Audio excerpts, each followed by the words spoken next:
यहाँ पर आने के बाद मुझ में बहुत सारी कमियाँ दिखने लगी।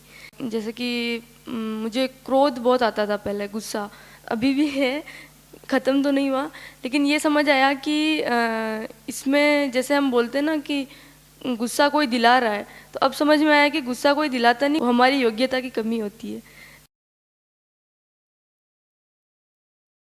कि मैं पहले ऐसे समझता था कि समृद्धि को, कि अगर मेरे पास आवश्यकता से अधिक सुविधाएं हो तो वो समृद्धि है। लेकिन इस बार अच्छे से ये ध्यान गया कि सिर्फ आवश्यकता से अधिक उत्पादन ही समृद्धि नहीं है। पहले तो समझ होनी चाहिए कि आवश्यकताएं मेरी क्या है, मेरी आवश्यकताएं और शरीर की आवश्यकताएं अलग अलग है और उसकी पूर्ति कैसे हो सकती है वो समझ, उसके बाद उसकी पूर्ति के लिए जो भी कार्यक्रम बनता है वो। तो पहले मैं ऐसे सोचता था कि जो मैं ये समझने वाला काम अपने में शुरू कर दूंगा, अपने में देखने का, अपने भाव विचारों को, अपनी कल्पनाशीलता को हर क्षण देखने का काम करूंगा, तो क्या मैं जो पढ़ रहा हूँ जो कुछ भी, उसमें वो बाधा नहीं होगा, ऐसे मुझे पहले लगता था। तो मुझे ऐसा लगा कि कहीं ना कहीं जब हम ये समझने का, अपने आप में देखने का काम शुरू करते हैं, तो जो कुछ भी हम व्यवसाय वाला या पढ़ने का काम करते हैं उसमें भी और ज़्यादा गहराई से और ज़्यादा अच्छे से काम कर पाते हैं। ऐसा नहीं है कि उसमें कुछ बाधा आती है, बल्कि उसमें हम अच्छे से काम कर पाते हैं। मैं 19 साल की हूँ। मुझे ऐसा लगता है कि जब मैंने पहले अपना परिचय दिया था तो मैंने बोला था कि मेरे पास ऐसी कोई उपलब्धि नहीं है जिसे मैं गर्व से बता सकूं। तो मुझे ऐसा लगता है कि अब इस शिविर के बाद कहीं ना कहीं थोड़ी उपलब्धि लगती है कि खुद को जानने का प्रयास करना ही सबसे बड़ी उपलब्धि है। अब समाज को या फिर परिवार को ये बात की बात है, लेकिन पहले खुद के ऊपर अगर आप खुद को समझ पा रहे हो, शरीर को, मन को, विचार को, भाव को, ये चीज़ को समझना का प्रयास कर रहे हो, वो बहुत बड़ी उपलब्धि लगती है। और समाज के लिए ये कि मैं जितना हो सके अपनी एज में, अपनी योग्यता के साथ समाज में उतना कंट्रीब्यूट कर सकूं जितना मैं कर सकती हूं, या जितना मुझे इस चीज़ की समझ है। प्रकृति के साथ भी, जैसे कि कल मैंने बातें की थी कि मैं जब तक जो मेरे पास है मैं उस चीज़ का अच्छे से उपयोग करूँगी, सदुपयोग करूँगी।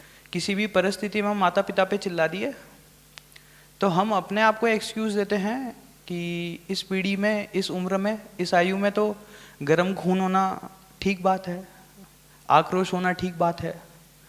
पर स्वाभाविक तौर से देखें, नेचुरल तरीके से देखें तो मानव होना ज़्यादा स्वाभाविक है। उस पर तो किसी का ध्यान नहीं है। पदार्थ अपना काम कर रहे हैं, जीव अपना काम कर रहे हैं, जानवर अपना काम कर रहे हैं, तो मानव को भी अपना काम करना चाहिए, मानव बनना चाहिए। दूसरी सीख जो मैंने सीखी कि मेरे को प्राकृतिक तरीके से क्या स्वीकार्य है। किसी परिस्थिति में माता पिता पे चिल्ला दिया, कहीं ना कहीं मेरे को ये स्वीकार्य नहीं है कि मैं अपने बड़ों पे चिल्लाऊं या मैं अपने अनुजों पे भी चिल्लाऊं, ये मेरे को स्वीकार्य नहीं है। अगर हम ये ढंग से विचार कर पाएँ कि हमें ये स्वीकार्य नहीं है या ये स्वीकार्य है, किसी को अच्छे से प्रेम देना, उससे अच्छे से प्रेम लेना बिना किसी मतभेद के, ये हमें स्वीकार्य है, ना कि किसी से मतभेद रखना। जैसे कि मैं देख पाया हूँ कि संबंध हर चीज़ से बहुत बड़े हैं, संबंध बहुत ज़रूरी हैं। वैसे तो मैंने काफ़ी शिविर किए हैं और शिविर, लेकिन उसमें जीवन के बारे में समझने को कुछ नहीं मिला। और इस शिविर से जीवन के बारे में, संबंध के बारे में, वो सब बहुत अच्छे से जानने को मिला।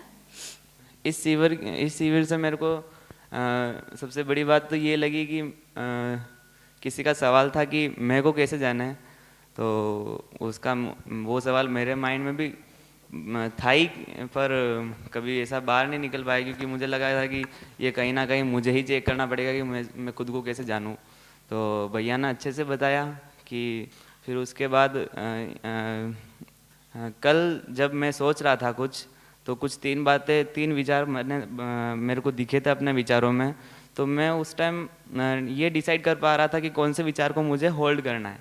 तो ये सबसे बड़ी उपलब्धि थी कि मेरे को ये पता चला कि जो हम सोचते हैं और जिस चीज़ से हम दुखी होते हैं वो हम ही चूज़ करते हैं, कि हम ही जानबूझ के सोचते हैं कि यहाँ के किसी ने हमारे साथ गलत किया तो उसको दिमाग में रटे जाए, मतलब इतनी बार रटे जितनी बार उसने नहीं किया हमें हर्ट। उसने एक बार हर्ट किया तो हम उस चीज़ को सोच के 100 बार 1000 बार हर्ट होंगे।